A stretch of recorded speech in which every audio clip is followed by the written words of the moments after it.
Come on in, everybody. Have a seat, settle in. Shabbat Shalom to you all. Shabbat Shalom. I love it how everybody stops talking when I'm not singing. What is that? I wish I had an answer for you. If you have room in between you and the people in the middle, because we have a lot of people here tonight, so let's not leave any blank spaces. Scooch your tuchuses towards the middle. We also have about 20 seats up here to the side. And there's choir loft as well.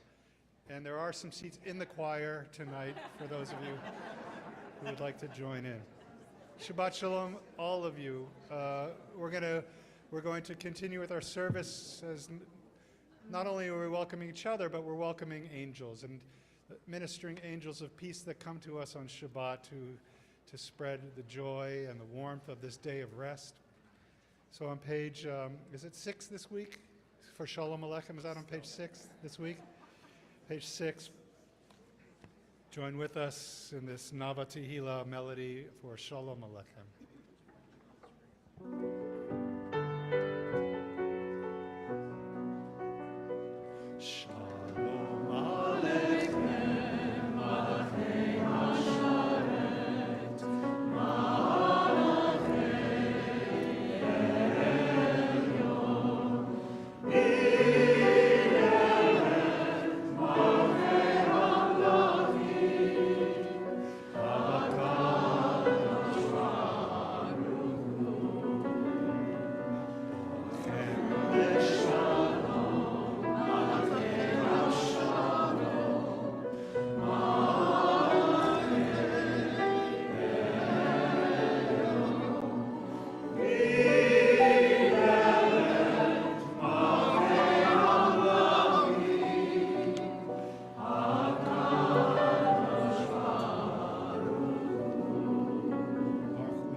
Shabbat Shalom. This is one of those Shabbats where you miss that wall in the back that could open up and we could keep adding rows to the 30th and 40th lane if we needed to. It's so nice to see so many of our community here today on this Shabbat, and we are so privileged and honored to have with us these 8 women from Kfar Aza with us tonight and tomorrow for us to learn from, to hear their story, and to witness. When I was talking with Michal earlier this week, I said, you know, to hear this story, to be present in this moment, it just feels like mitzvat zman. In other words, that this is the obligation of our time. This is something that we have to do as a Jewish people and as those who are witnesses to the world. So thank you for giving us the opportunity to perform this mitzvah of hearing you tonight and tomorrow. We're very grateful. Having this group of women here for this week has been a gargantuan effort, and so many in our community have taken up time from their week to make sure that this has been a successful and meaningful opportunity. And I would love to just take a second to honor everyone who has played some role in their visit. So if you've played some role in their visit, whether a meal or a visit or time or energy or money, or just please, everyone chauffeuring, driving, please just stand up. And we're not going to applaud you, but we're going to thank you as a whole community. Look at, I mean, this is dozens of people in our community who have taken time for this to happen. This is Am Yisrael. This is the people of Israel coming together and showing that we are all connected. To light our candles, I'd like to invite up the 2 co-chairs of this whole week of events who have put in countless hours over the last few weeks. Lisa Raphael, Camilla Storr, to come up and light our Shabbat candles. Yeah. So I invite everyone to join us on page 8. That's it. Oh, yeah.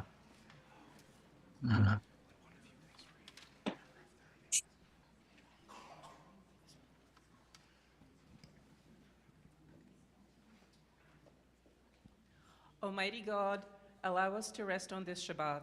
May the light of the candles drive out from within us all impatience and sorrow. Send your blessings to us and to our children, that we may walk in the ways of your Torah, your light.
Shabbat Shalom, and a very special thank you, Camilla and Lisa, for all of the work that you've put in this week. Now it's Shabbat, and we're here to hear a very powerful story, but we are also here to celebrate this day that has kept the Jewish people for millennia. And so I want to invite everyone, the choir and everyone else, to be singing with full heart, full soul, so that these women from Kfar Aza go back and say, my gosh, do you know how they pray in Santa Barbara? We're going to give that to them tonight. So please join us, page 9. No. Ah, sí. Bueno, pues muchas gracias, David, por tu apoyo hoy. Y siempre. Muchas gracias. Muchas gracias, David. Que pases un buen viendo llover. Sí, claro que sí, David. Bueno, hasta luego y gracias.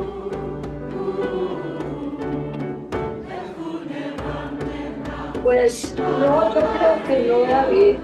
Lo que teníamos pendiente lo hicimos yo hoy. Muchas gracias. Bueno, hasta luego.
We'll continue on page 12 in our prayer books, and Ina will lead us in this reading.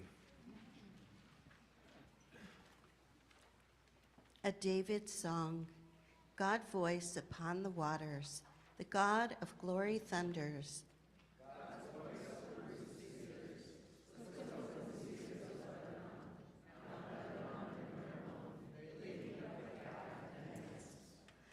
God's voice in flames of fire shatters the wilderness silence. Thunder rolls in the Kadesh desert.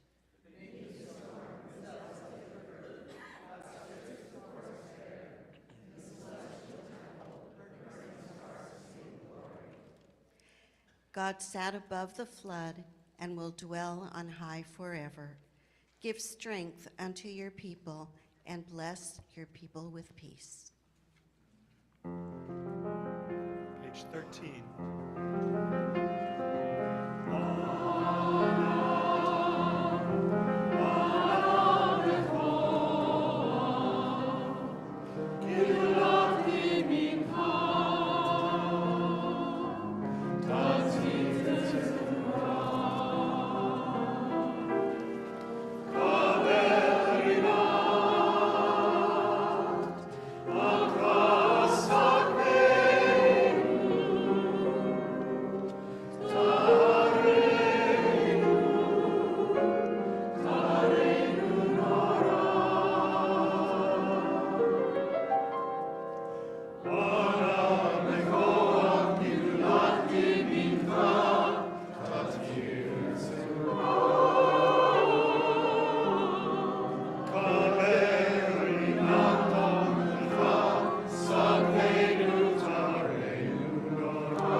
page 14, we welcome the Sabbath as a bride with the words of Lecha Dodi.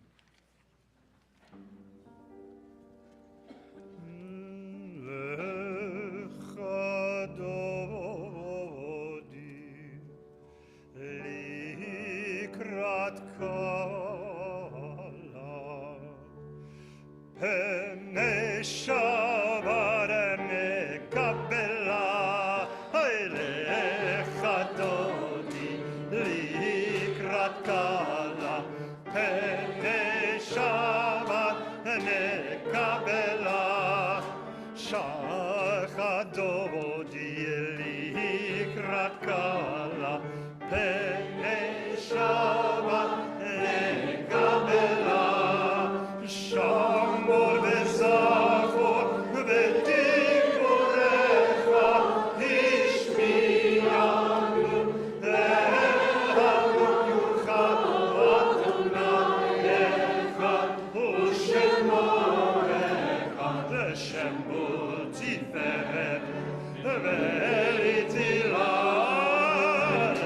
echad Dodi likrat kala pene Shabbat nekabela likrat Shabbat lechu v'melecha ki mekor haberach merosh mikerem nesucha sof ma'aseh b'machshava tefila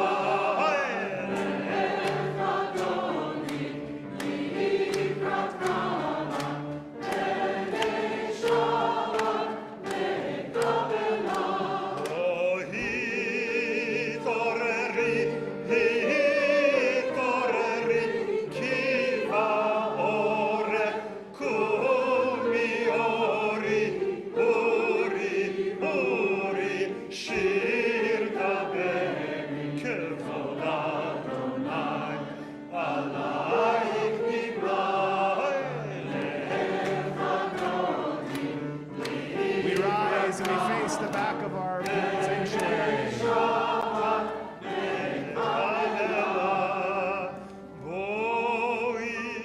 Shalom, ateret bala, gabesimcha, ovetzola, toch emune, am segula, boi chala, lecha Dodi, likrat kala, pene Shabbat nekabela, lecha Dodi, likrat kala, pene Shabbat nekabela. We will only do this for 20 seconds, so start paying attention afterwards, otherwise we're going to lose you forever. Please turn to someone next to you and wish them a Shabbat Shalom.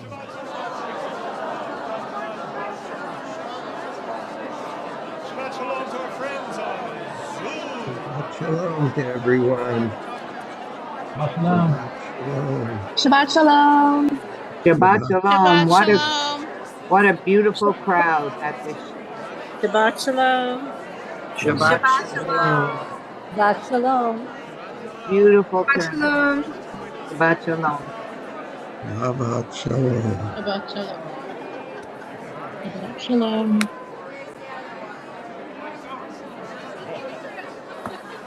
Shabbat Shalom. Shabbat Shalom. We'll continue on page 18. Yitkadal v'yitkadash shemei Rabbah. Elma divrach irtei v'amlich malchutei. V'chayechon uv'yomechon uv'chayetecho beit Yisrael. Remain standing. Ba'agala, ba'agala, ובזמן קריב. Amen. Yekes meravach nebura. Ve'almei almaya yitbarach. I think it's a good time for everybody to mute themselves. Thank you.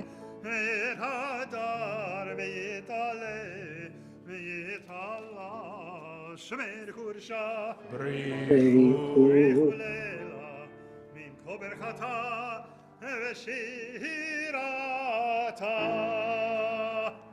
Tush bekata bene Good news, kemata Joe.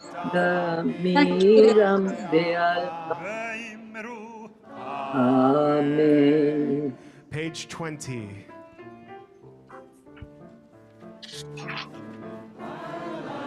La la la la la la. La la la la la la la la. La la la la la. La la la la la. La la la la la la la.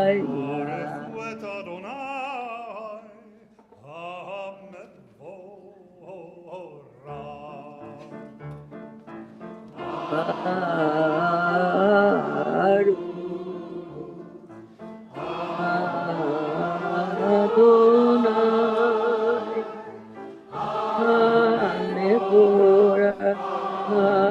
Hamevora Leolam Vaed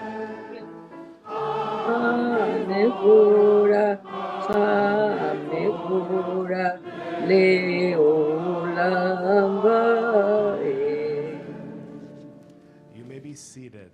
Sonia, could you please mute your computer? Continue on page 23.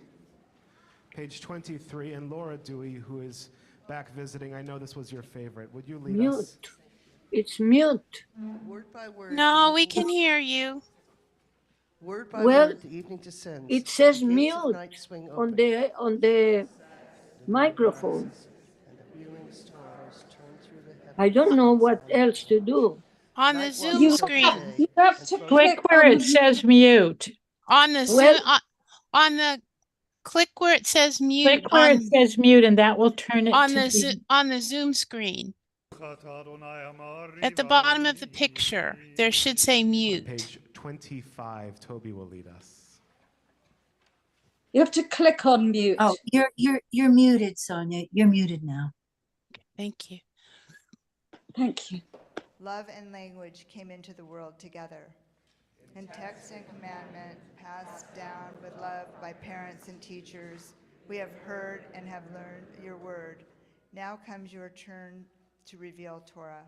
Late at night, in the first hours of the morning, we wonder and argue and celebrate your teachings. For they are our life and the length of our days, upon your lips by day and in our dreams at night. Loving teacher of Israel, we praise you. Baruch atah Adonai ohev amo Yisrael. Shema Yisrael Adonai Eloheinu Adonai Echad.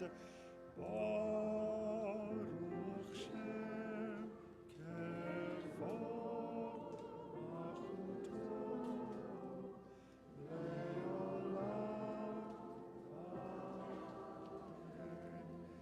Page 28. Ve'ahavta et Adonai Elohecha b'chol levavcha u'b'chol nafshecha u'b'chol meodecha ve'hayu advarim ha'ele asher anochi metzavecha hayom al levavecha ושיננתם לבניך ודיברת בם בשבתך בביתך ובלכתך בדרך ובשוכבך ובקומך, וקשרתם להיות על ידיך, והיו לטוטפות בין עיניך, וכתבתם על מזוזות ביתך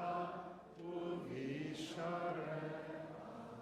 למען תזכרו ועשיתם את כל מצוותיי, והייתם קדושים לאלוהיכם. אני אדוני אלוהיכם, אשר הוצאתי אתכם מארץ מצרים, להיות לכם לאלוהים. אני אדוני אלוהיכם. Continue on page 30. And Derek will lead us on the top. Oh, no, you're nodding. How about Emily?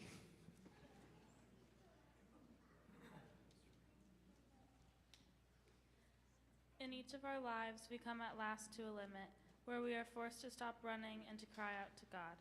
How many times have you saved us and pulled us from the fist of danger? We lose count of your miracles. Our lungs fill with life breath, our feet grip the earth. You turn the world of land and sea against Pharaoh, and wrought signs and wonders to teach us soil. We saw your power revealed at the shore of the sea.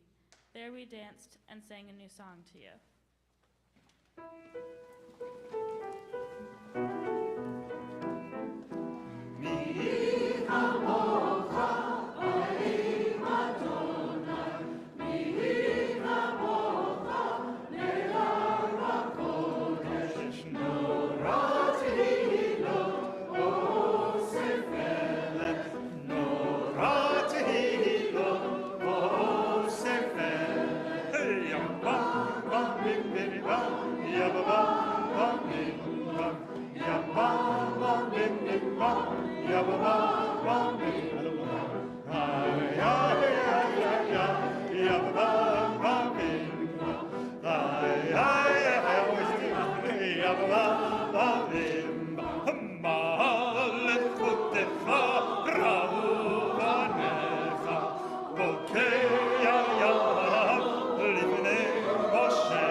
וגאלו מיד חזק ממנו.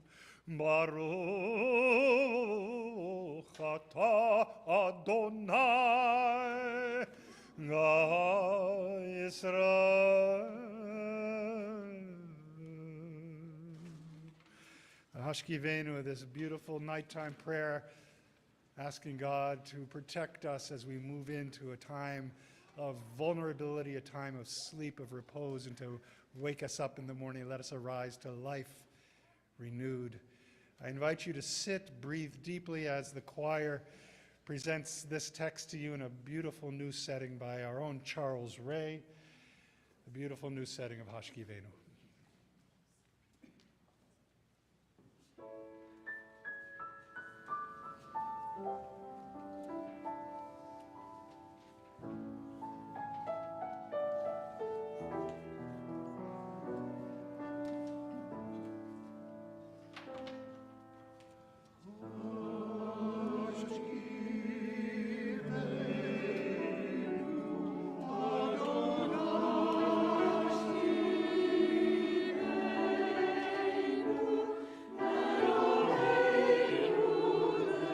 Shalom.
Ufros alenu sukat shalomecha.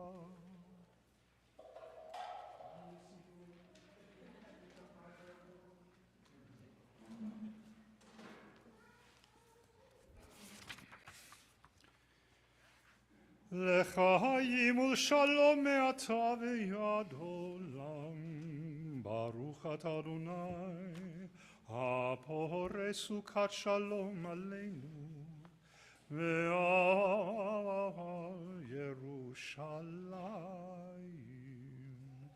Page 34. V'shameru v'nei Yisrael et ha-Shabbat. לעשות את השבת לדורותם ברית עולם ביני ובין בני ישראל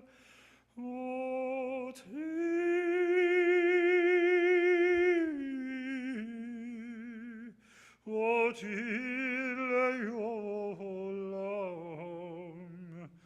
כי ששת ימים עשה אדוני את השמיים ואת הארץ וביום השביעי שבת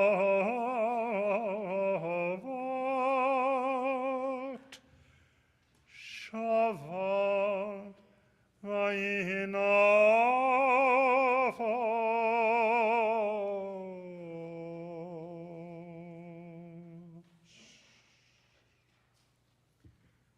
Our Amidah begins on page 36 and continues through page 50. We offer these words silently in the evening, so I'll invite everyone to please rise together. If you do not have a prayer book or do not feel like using the prayer book for this particular section of our service, feel free to close it and to just close your eyes and use the words of your heart.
Thank you to Adam Cabaretti on violin.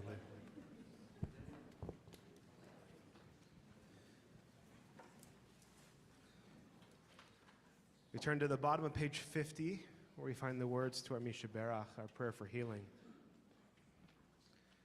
This evening, as we are all gathered together, we are thinking of and praying for speedy healing and recovery for John Barron, Mike Wolf, Amy Katz, Louis Cohen, Barry Beanstalk, Paula Steinmetz, Avram Mordechai Ben Chava, Bob Keats, Brandy Mussman, Moshe Halevi Ben Bela, Marilyn Margulies, Gloria Kaufman, Andy Saffer, Mort Rudin, Barbara Williams, Julie Ernstein, Yehudit Naomi Bachulamit, Misha Zilberman, and Zev Nathan. I'd like to invite anyone who's holding someone else in their heart, another name, to share that name aloud with us as we offer these words of prayer.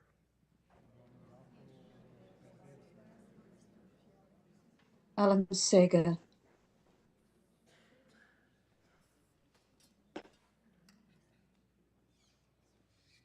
Please sing with us.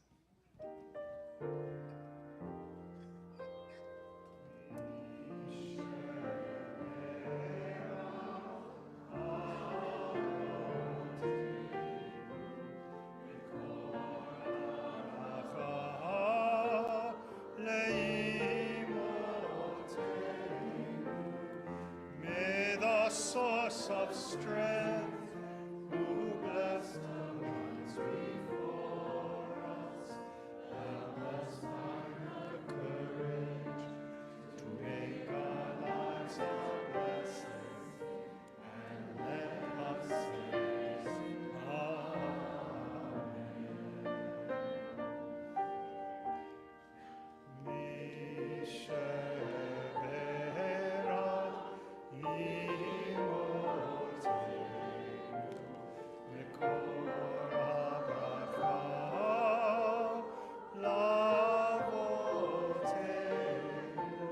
bless those in need of healing with refuah Shema, the renewal of body, the renewal of spirit, and blessings.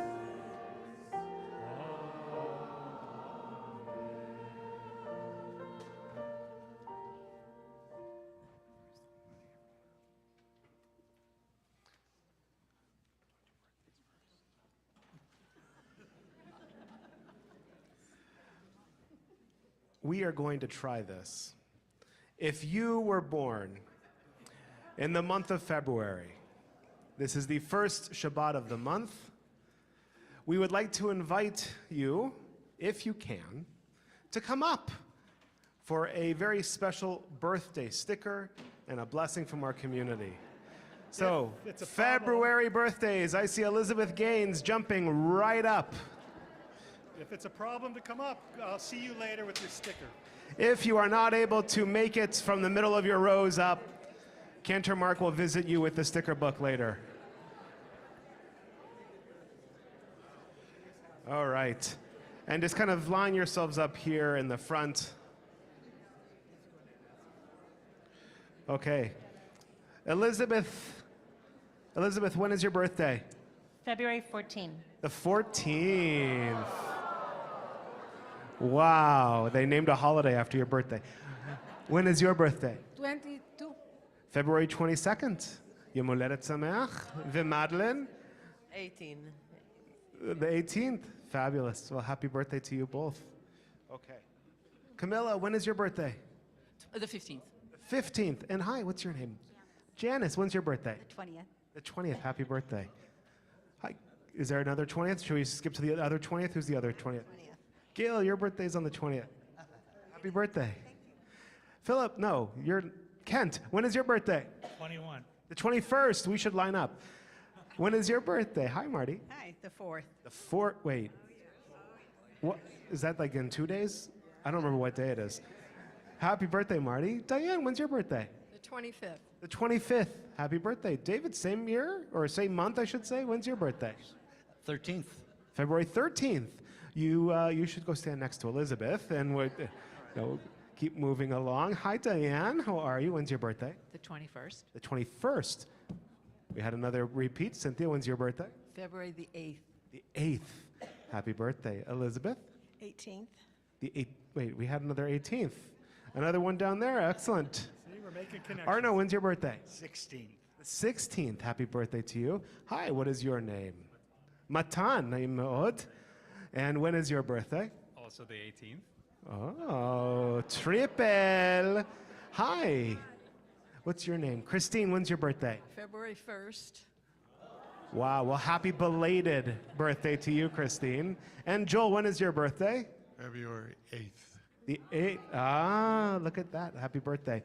And to all of you who have February birthdays but didn't come up, I know there's at least a few of you, a very happy birthday to you as well. For all of you, we hope that this month and this birthday brings for you a new year, a year renewed and refreshed, a year filled with friends and happiness, a year where all of the hopes that you have. Am I being played off like the Oscars? What is this?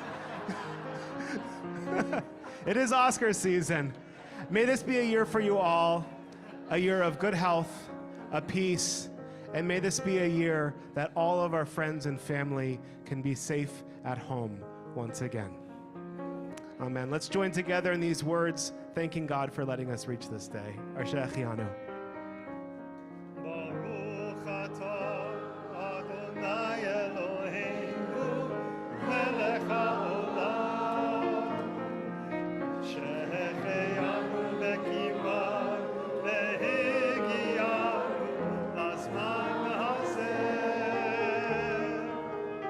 ברוך אתה אדוני אלוהינו מלך העולם שהחיינו בקימה והגיענו לזמן הזה.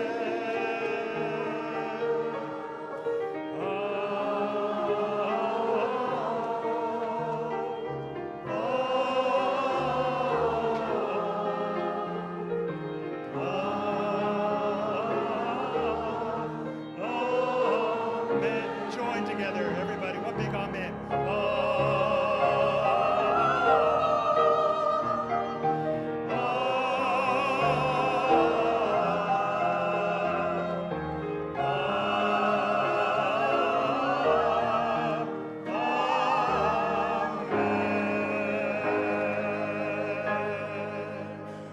Yom Huledet Sameach, Mazal Tov, happy birthday.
Microphone.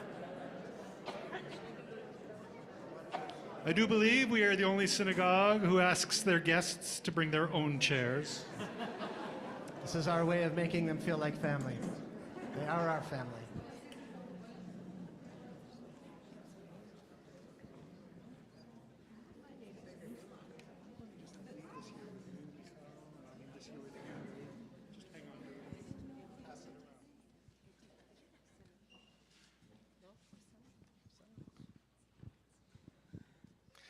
So here's the story.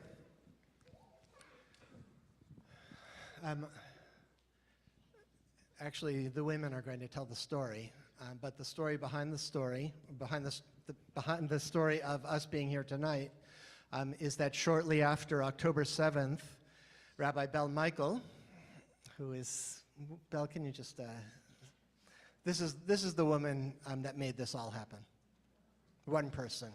I mean, many people, but the one person whose idea this was, who made this happen, is Rabbi Bel Michael. I'm relatively new in our community, but she and I started talking about what might be possible as a way for our community to respond to what happened in Israel, especially in the south of Israel near the Gaza Strip on October 7th. And Bel felt very strongly that it was important for us to establish a personal connection. And so through one thing or another, Bel made contact with Elinor, and so it became the two of them who started talking. And Elinor said that she was willing to find other people in her kibbutz, Kibbutz Kfar Aza, which was one of the hardest hit communities in Israel on October 7th. And so the conversation went from there, and it wasn't that long ago that we were just really brainstorming, and it was just sort of very unfocused dreaming. But one thing led to another, and suddenly there were 8 women who said that they were willing, and I can't emphasize strongly enough what a journey this is. You know, to come all the way to the other side of the world, to a community, the only thing they knew about us is that we're a Jewish community. There was no, they didn't know any of us. And they were willing to take the risk to get on the airplane and to come all the way to Santa Barbara so that we could hear their story and meet them and feel a personal connection with Israel in this very difficult time, with the people of Israel in this very difficult time. So I want to thank Bel. I want to thank Lisa and Camilla, who, as Rabbi Daniel expressed, have been amazing. You know, it was only a few weeks ago that I asked them, would you be willing? And the two of them said, I guess. I have no idea what's involved. But it turned out there was a lot that was involved. And so thank you to everybody here who has been part of welcoming the women of Kibbutz Kfar Aza, and a special welcome and thank you. Yifat, Madeleine, Ruth, Elinor, Osnat, Michal, Sigal, and Eti. These have just in 1 week, less than 1 week, they have become part of our family, and we have become part of your family. So at this point, I'd like to turn things over. Elinor is going to begin. Elinor is going to give us a little bit of an introduction, and then we're going to hear from four of the women are going to tell the story a little bit in the limited time that we've got. Thank you very much. And I'm very emotional, and I'm very thrilled to be here. And after 4 months of texting and talking to Bel, it's came up, and we're here. And it's very meaningful for all of us. And I think from day one, we felt the hug and the love you send us through the text and through the phone. And Bel was the representative of all the community. And the minute we landed here, we saw it. We saw the love and the care through your eyes, your hugs, all the little gestures and the big ones. So first, we want to wish and thank you all of the wonderful community of Santa Barbara for this warm hospitality. And thanks for letting us be part of your community. You're definitely welcome. And this is the beginning of a new friendship and a new family relationship between the community here in Santa Barbara and Kibbutz Kfar Aza, wherever we are. Because as you know, we're not in the kibbutz right now. We will tell you the story of October 7th, but let me just tell you a few words before. What was Kibbutz Kfar Aza like? And So again, my name is Eleanor Biton Barash. I'm very pleased to be here today. Up until 120 days ago, I probably wouldn't start this conversation the same as I started now, and probably I wouldn't even be here in so far away, beautiful Santa Barbara. But then things happened, and you probably didn't even hear about Kfar Aza up until 120 days ago. And we want to take you for a short look out into our community until October 6th, which was a beautiful place and a beautiful kibbutz. And we're located in western Negev, which is on the border with Gaza. Kibbutz Kfar Aza located less than a mile of the border and has been established in 1951 and then 1954. As Jewish, there's always difficulties and questions when it was established officially. So we are definitely part of the Jewish world community. But October 6th, we were a very lively community. We were about 900 people in the community.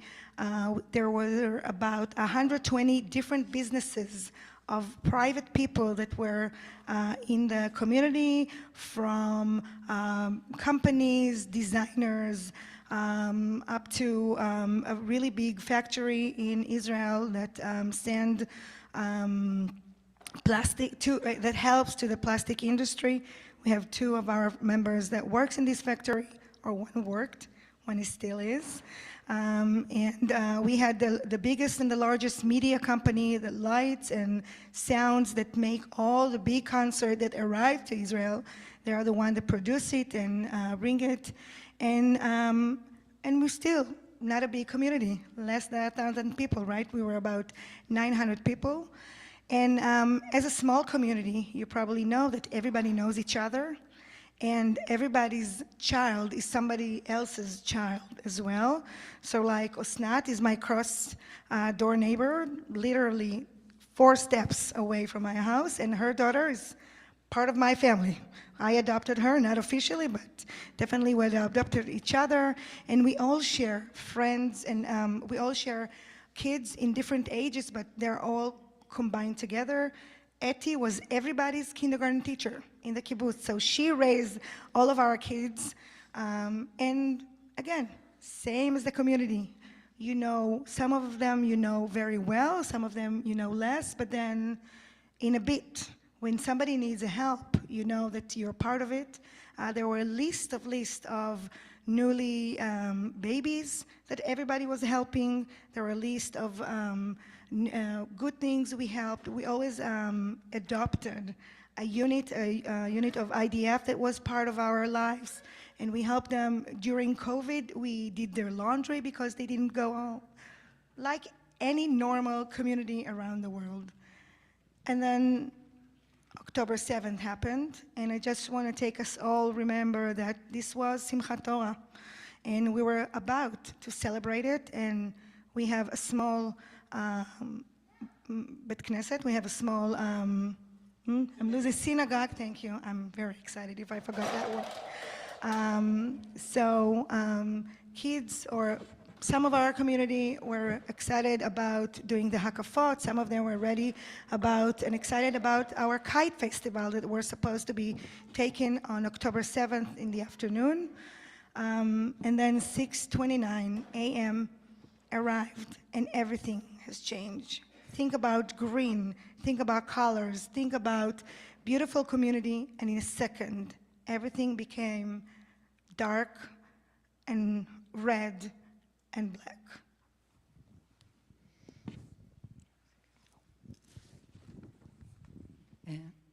Shabbat Shalom. My name is Ruth Yofe. I have been living in Kfar Aza a bit more than 20 years, 22 years, but I'm living in this area 40 years. With the army, when I was a soldier, I came to the area and stayed there. So I'm part of this area for a very long time. It's my life there. we have grown up 3 children in Kfar Aza. They are now living in Tel Aviv. They were not that day in our house. They usually used to come and stay for Shishi Shabbat, but this weekend they were not at home. They didn't come to visit. Since October 77, when someone asks me, how are you, ma shlomech, I say I'm in life. I can't say, it's difficult to say something different because the first thing that comes in my mind is just I'm not in life, and it's like, it's all, it's enough. It's not so obvious that I'm alive. And sometimes it's not okay. It's not that I can't say beseder, but it sounds like a bit difficult to say beseder or to say okay. I can enjoy a lot of moments, like I have been enjoying here, of course, but something inside, just the first thing I think it's I'm alive, and it's not so obvious. Why I am alive and not my neighbors? Why my children are with me and not in Gaza, like other children or adults, but are children of their parents? Why my house is okay and Etty's house is not? She hasn't a house. And sometimes I feel a bit guilty about that. And it's just like I've forgotten what happened in this day, because it doesn't compare with other things that happen in our community. That day in the morning, like everyone, we come inside the surf room very quickly. We hear after some alarms, a lot of alarms, we hear a lot of people shouting outside, and my husband and me were sure that someone had been hurt from some rocket, because sometimes it's happened. We nearly went outside, but there was a tzevadon, is how it's called, the red color is what it said in our area. No, it's not sounds like an alarm. And we went into the safe room again. Later on, we discovered that the people shouting were the terrorists that were already in our street. So if we were going outside to see what happened, I'm sure I would not be here telling you the story. And then we stayed in this room for 80 hours with some water and not food. I don't know if to say that I'm lucky, but we had electricity and communication, the telephone communication. We can be in contact with people by the telephone. Other people in the kibbutz area where they have not they were not connected. They didn't have electricity, and they didn't phone or watch TV. And during all these hours, we were all the time with the WhatsApp. You know, we have in our kibbutz some groups, but we have one that is nearly all the members of the kibbutz are in this group. That is the second hand, and one of my sons opened it when he was living in the kibbutz. Now he's in Tel Aviv, and it's just to sell and buy things second hand in the community. Most of the children that don't live in Tel Aviv, in the kibbutz, they are part of this group, and maybe it helped us a lot because they knew what was going in the kibbutz by this WhatsApp. And slowly or not slowly, we start hear what it was going, and all the place we read people crying for help, saying that the terrorists are in their house. In front of my house, the terrorists were many hours inside the house. We hear people crying that for help, where are you? Please come. Not the soldiers and not the people who come to help them, because there was terrorists all over the kibbutz. The children's, our children's, I tell, our children's living not in the kibbutz help a lot. sending and explain the soldiers where are the houses and how to go and to help. One of the, I know so, but one of the most difficult moments was when reading the WhatsApp, we realized that a couple in front of my house, part of our neighborhood, they were just murdered. They called for help, and soon we couldn't read anymore from them. They said they are here, they are opening the safe room. And I started realizing that maybe I will not live like part of the people, and I was very worried that when if we leave and when we open the door, which kind of kibbutz we will find. I couldn't know, my husband, we couldn't know how many people will be in life, how many people maybe will be killed. We didn't know that people were taken to Gaza in that moment. We realized all this after it.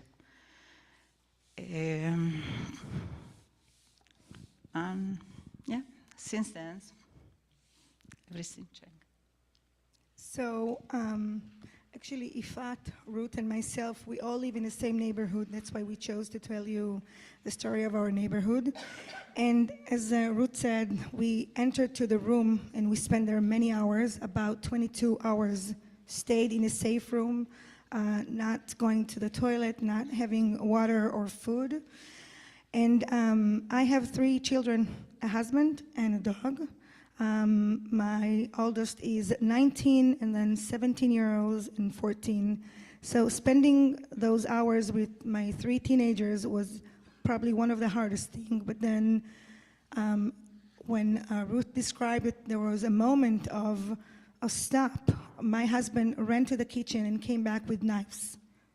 So he came back with 3 knives, although we are 5. We entered the door, and then he held one knife to my son, and he wanted to give another knife to my youngest son. And we always tease him that he is my baby, right? So I said, no, the baby cannot have a knife. So we were standing there, a mom, a dad, and a boy with a knife, not knowing what to expect. And over the hours, somebody says, take out the doorknob, otherwise people won't be able to open it from the outside. So it was my son's room, and he knew how to take the handle out, and he took it, and we put it aside.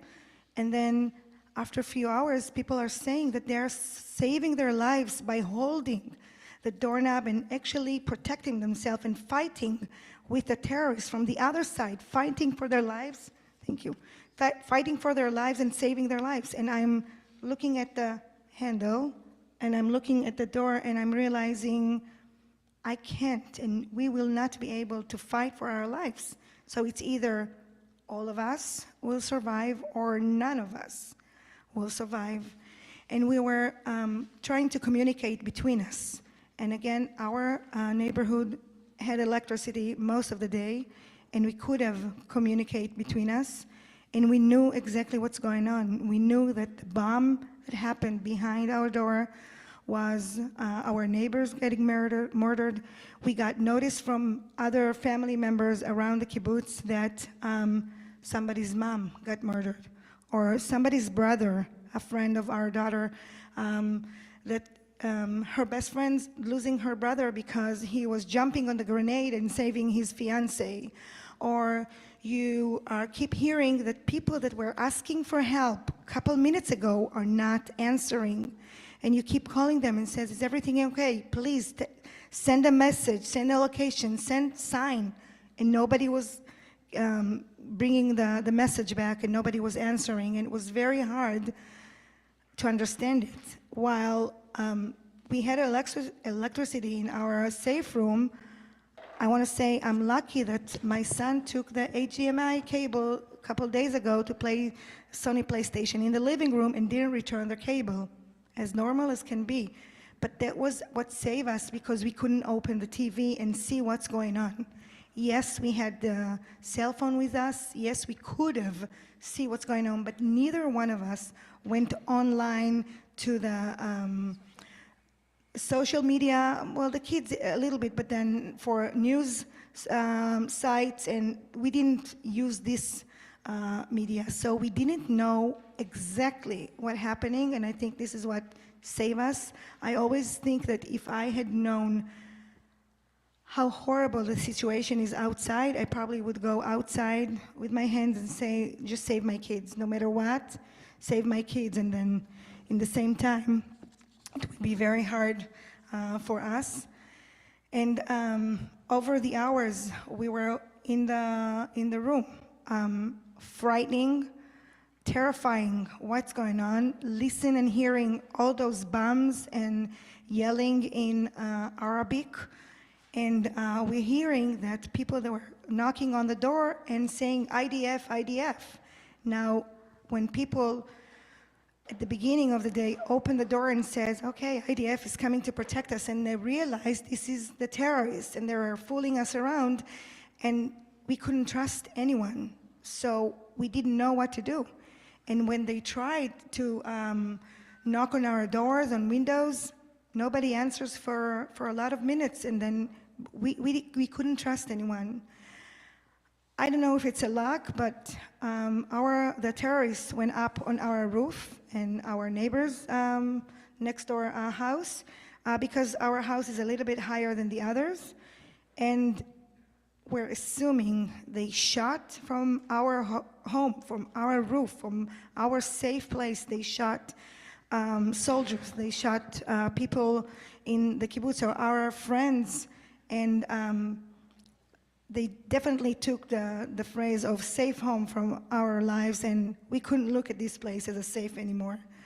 And every time they went down and went to the front yard, there is a faucet over there, so I guess they opened it and they use it for water.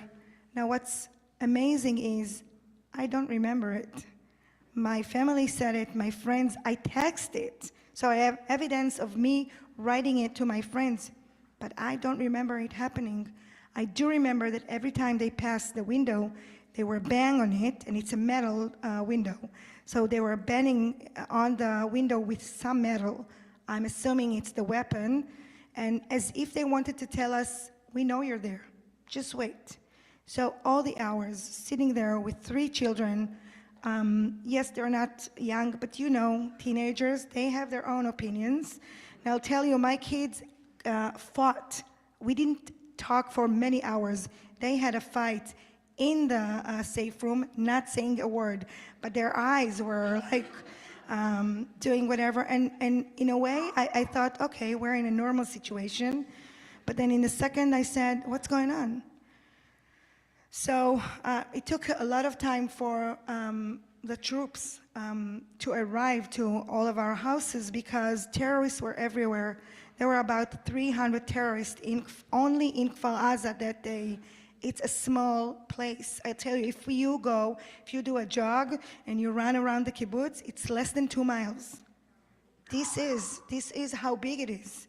And 300 terrorists is a third of our community. So we had no chance.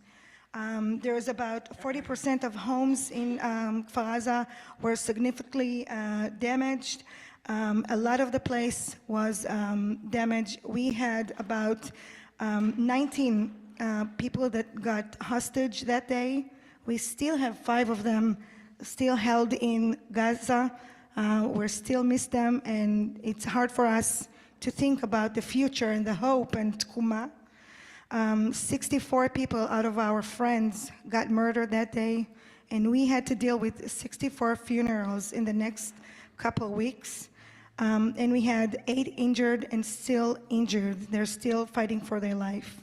Now, we were in the safe room. We couldn't go out.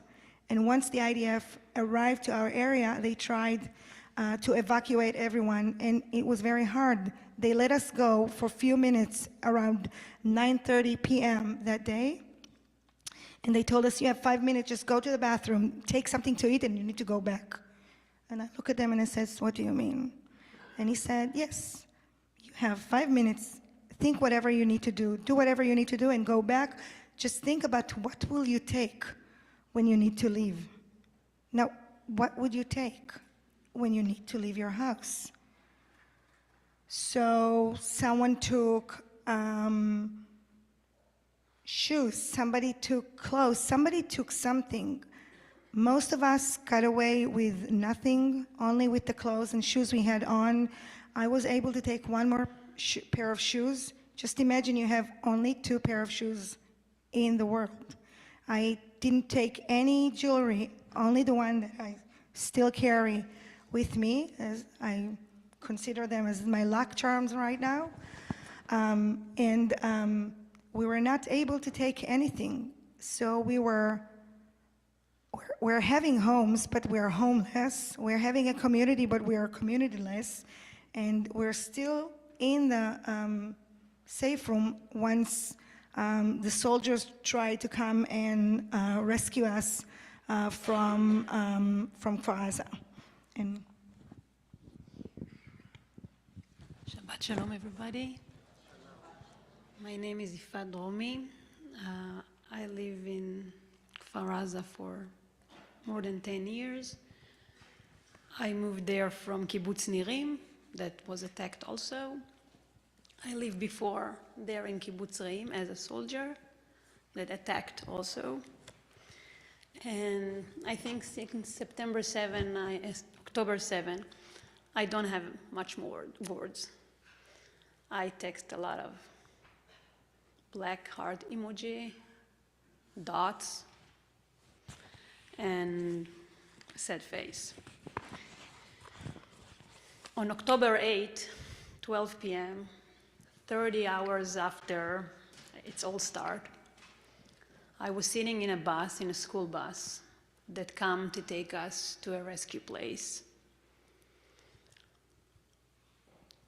It was our kids' school bus with our school kids, the driver that take our kids every day to school, and he come to take us away from a war zone. I sit on the bus. I have my 2 kids with me, my husband, my dog, my mother-in-law. My sister-in-law and my brother-in-law with other 2 kids already left in a different bus earlier that day. And I understand what happened. I see who's not on the bus with us. I know who didn't answer back to our text. And I'm going to share with you what my little boy, 14 years old, wrote 2 days after, when we realized, after 3 days of fighting in the kibbutz, they succeed to take out our friends, our family, that was murdered. It took 3 days to get to them, and a week after just to bury them. And I'm going to read what my boy wrote on October 9. 14 years old. I'm the mother of a 14 years old that lost his best friend and all his family. And this is what he wrote. How can I start? Iftach, Yonatan, Aviv, Livnat, Rotem. 7:30 a.m., they let us know there's terrorists in the kibbutz. The first things I did is to write to you, to write all your family. Are you okay? Hour after I didn't hear from you, and you are the one that always available, I start to be worried. Are they okay? Is there an internet problem? Maybe they forgot their phone outside. Maybe they didn't get a chance to take it. Are they okay? After they rescue me and my family, There's still not a sign from you. A whole day that I don't know. And every second I write to you, but you still don't answer me. October 9th, 2023, 11:30 a.m. They let me know that the Kutz family found dead in their home when Aviv, the father, hugged them all together. Iftach, this is my son, best friend. I know you since I was 3 when I arrived to Kfar Aza. You will always be my best friend.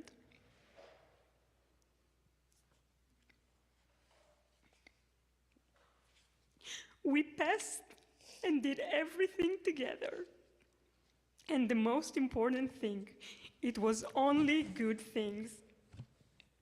We went together everywhere. Hand by hand, we chose to go to a boarding school together now, and we will always be together. You will be always in my heart, Kutz family. And Iftach, you are my best friend in this whole world.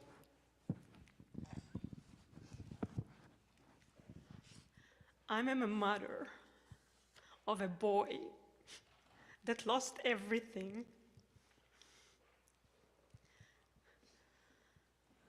I'm a woman, a strong one,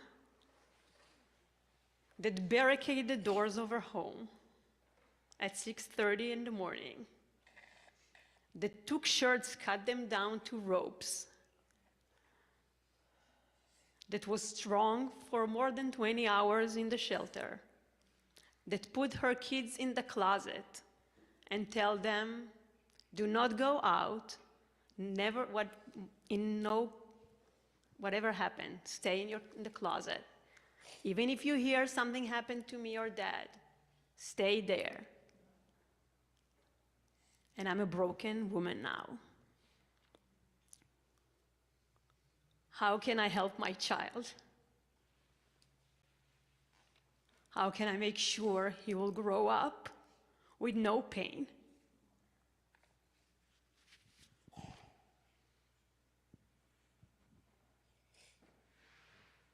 I don't have answer.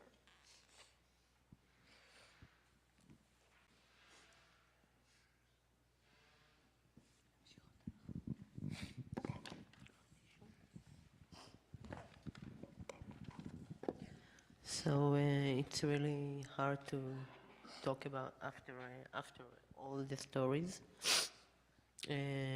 Family coach was my friend also, and it's very sad for me. And I lost a lot of my friends, and my life it's like it's cliche, but before 7 October and after 7 October. My name is Madeleine Bing. I'm from Kfar Aza. I have 4 kids. And it's very difficult for me to speak in English, but I tried. And I choose to talk about something nice because what's happened to us in 7 October, it's like hell. I was 14 hours with my 2 kids, Shira and Diali, in the mamad, in the security room. And I had a miracle. The terrorist was in my house, in my home. There was a weapon. They make, Hamal.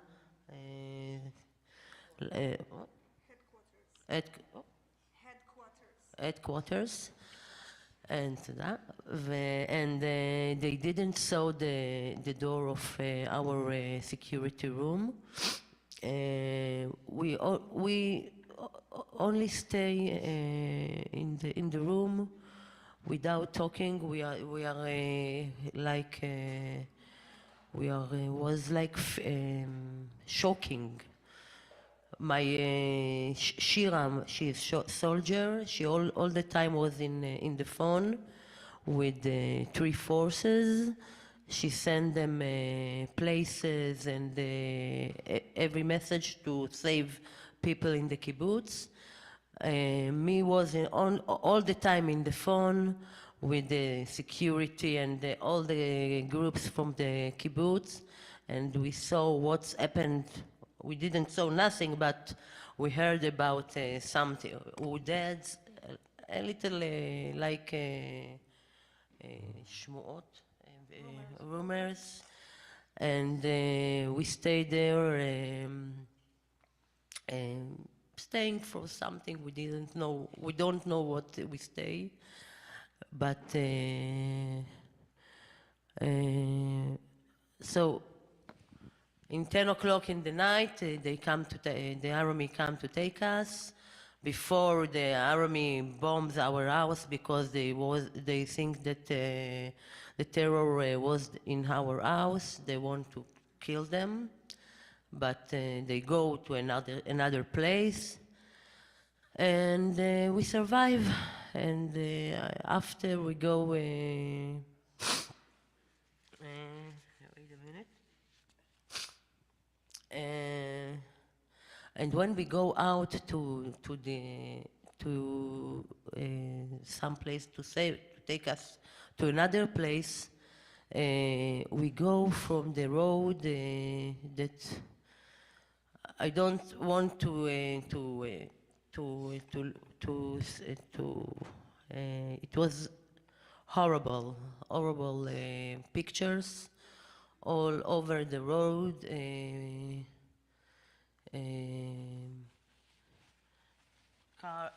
Burned car, bodies, all over the road. It was. I don't. It's like a game video. It's unbelievable.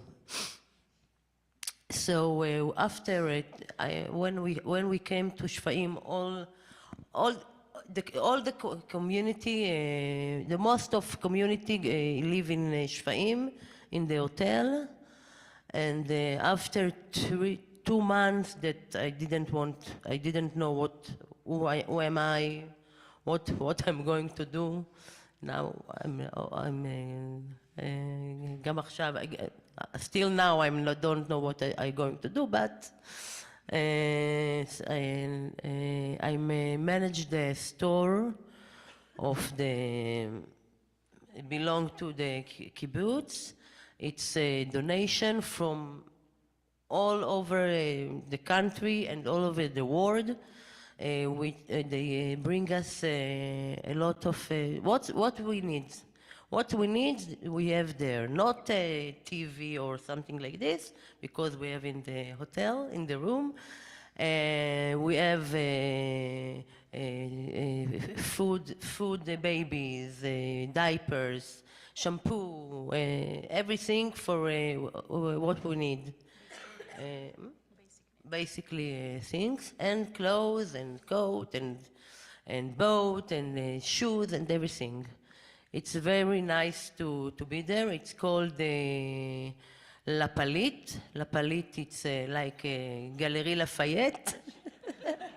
Palit in Hebrew, it's a refugee, so La Palit.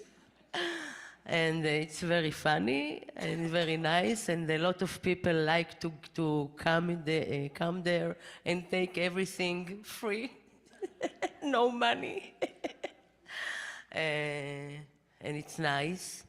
I have a lot of volunteers. They want to come and make לקפל, to make order. They have to organize everything, and they like to be there, and it's nice. It's very nice to be there, and it's like it's make us very normal, I think. We get hug from everybody. We get chimidan from Melbourne, London, USA, New Jersey, all over the world, and from Israel also. I want to thank you all for everything, and that's it, I think. Thank you. And I think we want to, yes, it was a horrible day, and we're still, licking the bruise. And tomorrow we're gonna share our stories in more personally level, where we're gonna sit around tables, and each one of us will sit next to a different table, so you can hear the story. But today in Shfaim, we're trying to rebuild our community in a different way. I want to say we arrived to Shfaim, it was Sunday late afternoon. Wednesday morning, kindergartners were open already in preschool. Ruth was one of the teachers, and Osnat was taking care of it. Like in the kibbutz, we had after-school programs. We didn't have school yet, but the social events for the kids started from day one. We organized very, very fast to do activities for elementary school and middle school and high school. And at the beginning, the high schoolers helped the younger kids in the morning. And then when they didn't want to come, we always smile and says, okay, as long as they're being teenagers, we're okay. And we all look all the time how we can help each age group and what their needs. And I asked Usnat once, how do you order supply? And she said, I don't know. I open the door in the morning and it's there. So we got a lot of donations with just paints and papers and stuff like this. And you should understand, it's very hard for us to get those donations. We never got a donation before. Now, I work with kids fighting cancer, so I always stand from the other side. I'm always the one that's give and support and walk and help and find donation and find presents and find whatever we can. And then suddenly I'm realizing I'm standing in the other side, and now we all need to receive. And we don't know how to do it. It was very hard for us. And although Madeleine said it again with a smile that everybody's going to the store, the hardest thing was for each and every one of us was taking the shampoo by free, because we all can pay for the shampoo, but we couldn't make the effort, and we couldn't actually walk to the store. First, we didn't have cars. We were evacuated by buses. We walked 2 miles out of the kibbutz just to avoid the terrorists, and lucky us, they didn't shoot us, although they were around us. We couldn't go to the pharmacy or the CVS, the Israeli CVS. We couldn't go there. So we really needed those donations, and it's probably the hardest thing that we all remember, the fact that we needed to go and get somebody else's donations. We want to thank again the community, Santa Barbara community, and especially congregation Bnei B'rith. We want to give you ownership from us. It's for you. Rabbi Steve. And thank you so much, Rabbi Steve, for being, I think Belle said it, being the mensch you are from day one. Thank you so much. And again, everyone we see around the streets, or we meet you here, thank you so much for the warm welcoming. And again, this is just the beginning of a wonderful friendship.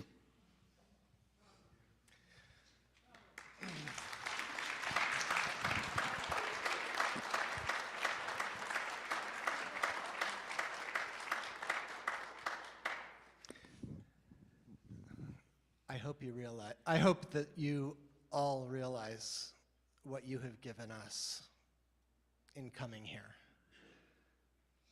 We know that this is a very important moment in Jewish history, and you've allowed us to be part of it.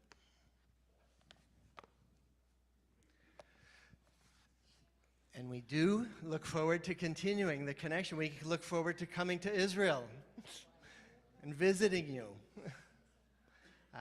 And to bringing more people from Kibbutz Kfar Aza also.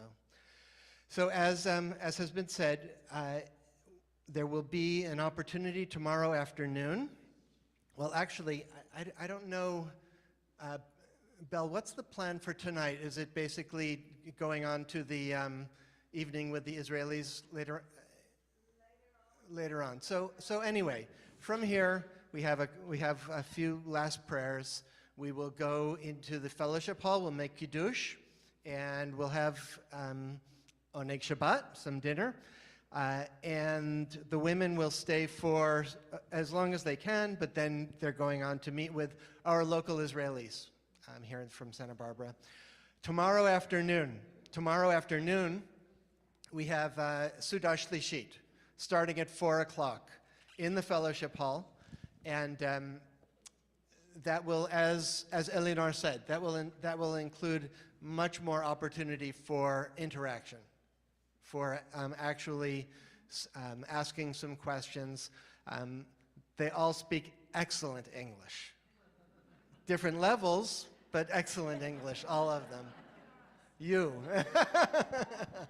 So if you want to come, there will be also a potluck dinner and also singing. And we'll end with Havdalah. That's tomorrow. So, the other thing that I'll just close with this, that I was thinking about as I was listening to you speak tonight. You reminded me. I always think of this. I always remember. But you reminded me again tonight of what I love so much about Israel.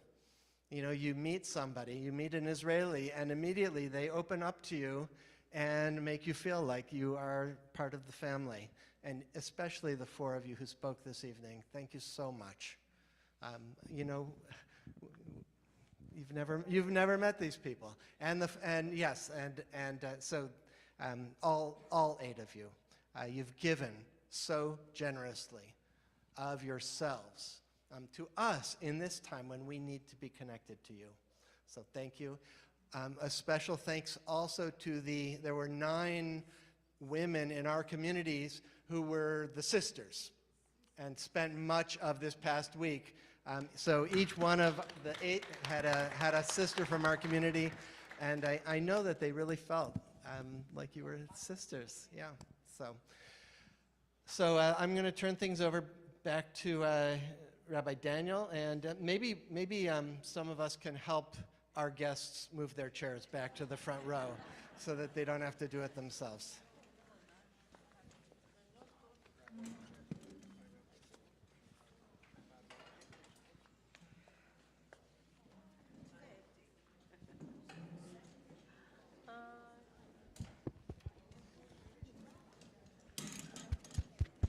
And at the same time, let us all rise. We turn in our Sidurim, our prayer books, to page 120. We sing together the Aleinu. Aleinu leshabeach ladon hakol.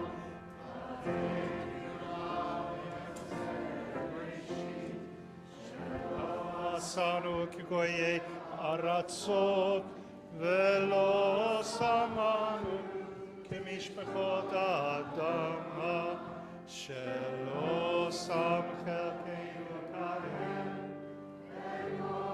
raleinu kechol amonam vanachnu korim umishtachavim